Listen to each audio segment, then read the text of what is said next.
बहन बेटी कब तक अपने घर में रही हन, शादी ब्याह कर ही के होला। लेकिन बिरहा में बड़ा सुंदर भाव कवि जी लिखत हूं। कवन तरह लगल मास्टर?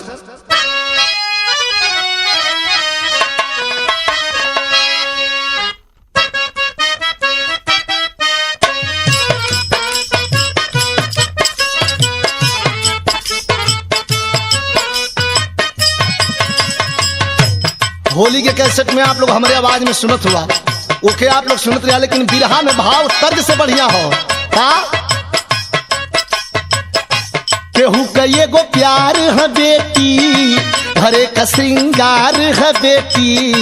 केहू का प्यार है बेटी, भरे का श्रृंगार है बेटी। जिंदगी तरेला कन्यादान से, केहू का ये गो प्यार है